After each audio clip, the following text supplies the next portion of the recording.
Andrews, live from Los Angeles. Coming up on NBA Today, Brian, what was that word you used to describe the Rockets' late-game offense?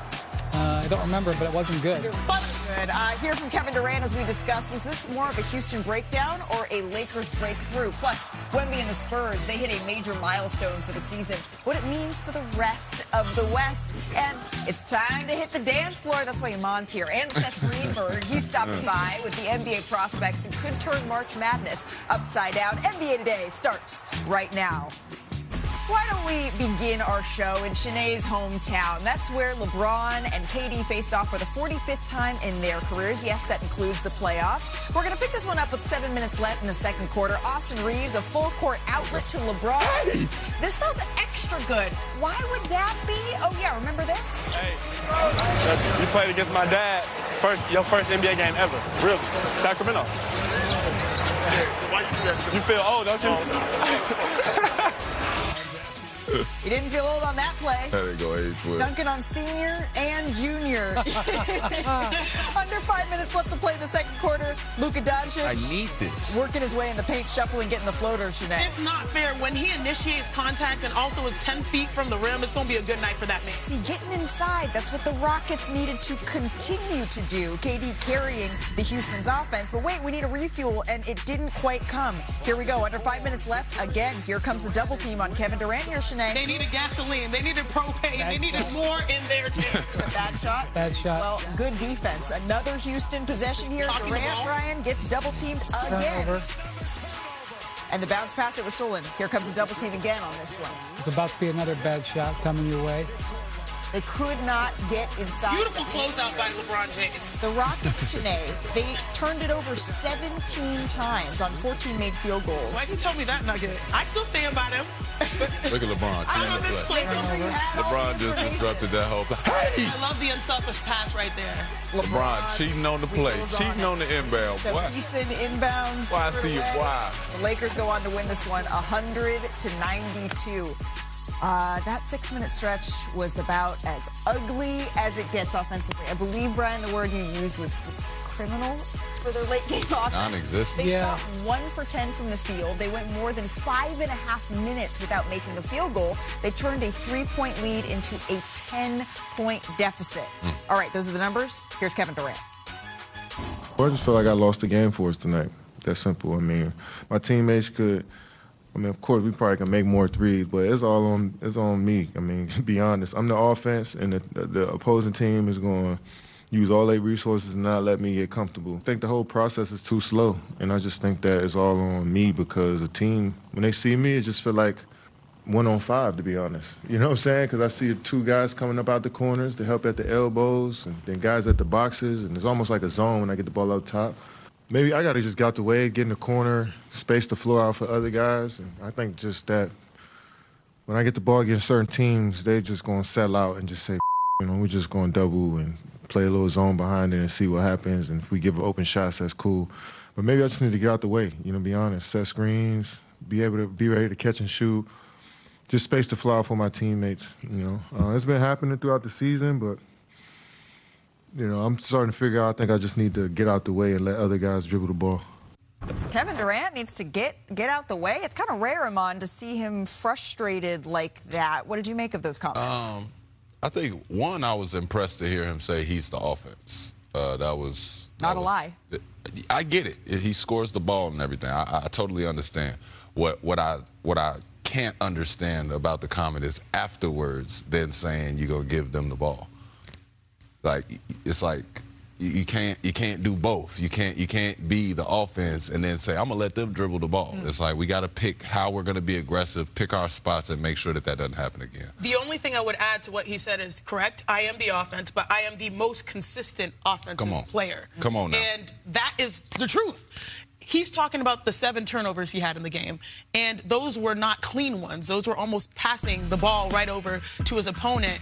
The frustration for the Houston Rockets is that they are easy to game plan against, especially when he is the offense bringing the ball up the floor because you double team. But typically in those circumstances, you have two defenders outside of the three-point line, which means it should be easy to make the reads to be able to finish. And right now, the Rockets don't have the right decision makers, or maybe at least trust or confidence in their ability to be able to make those plays that count. Yeah, I'm giving them a pass because I'm giving Durant a pass because they don't have the system or the personnel right now to handle a game like this. Like, when there's 5 minutes left in this game, I almost like, Wemby's on. I'm gonna turn it over because I know what's going to happen. The Lakers are the best clutch team in the league.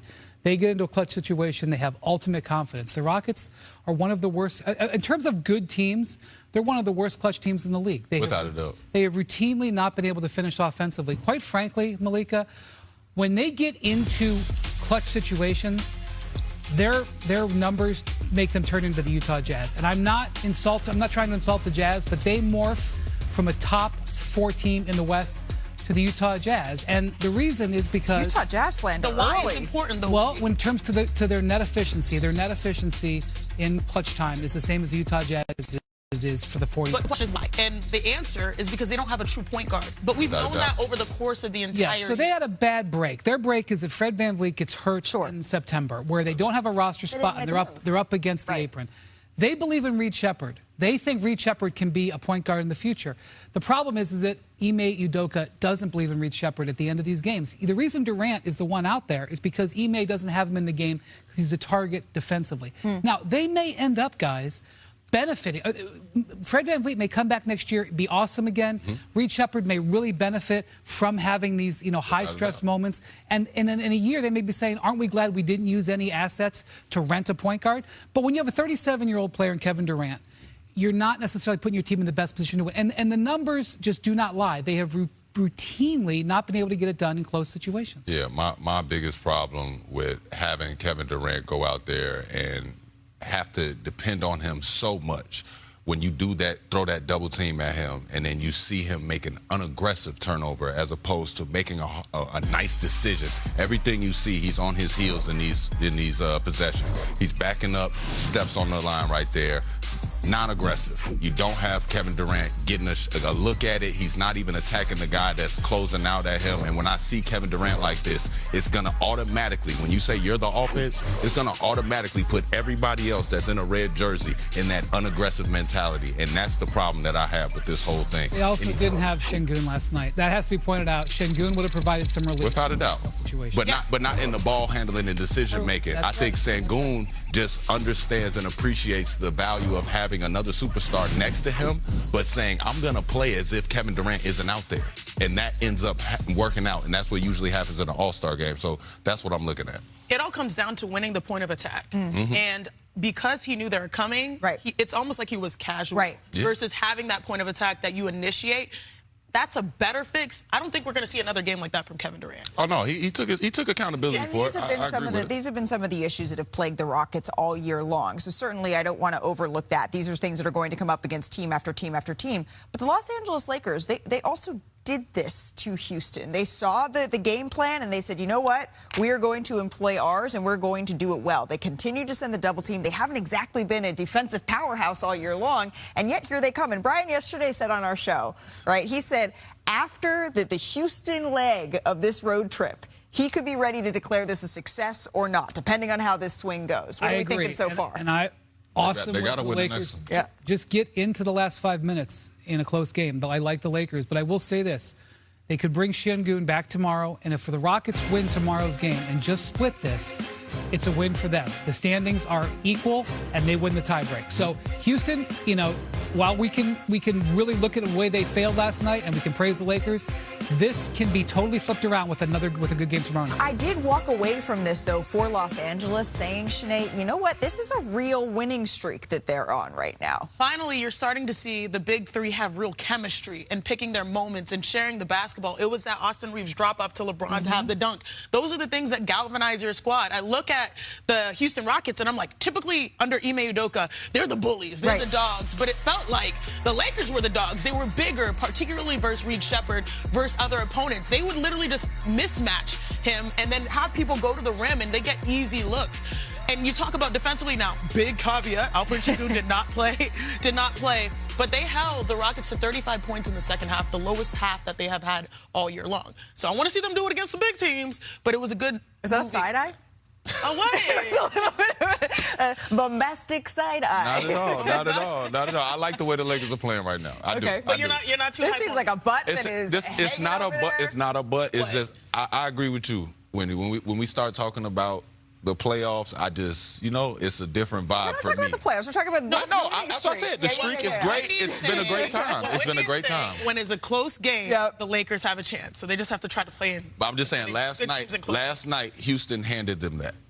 They beat themselves. If they can do it again, I'm not a guy that goes out there and says that. On Thursday, we're going to be having another. I'm not a guy that go out there and says that, we beat ourselves and everything. But that was one of those games. All right. Well, there you go. The Lakers, though, they have won 6 in a row, and they're starting to piece something together, even if it comes with a little bit of Iman side-eye. We did also have dueling 40 pieces last night in Boston. Do you guys remember when Jaylen Brown said this part? He said, I don't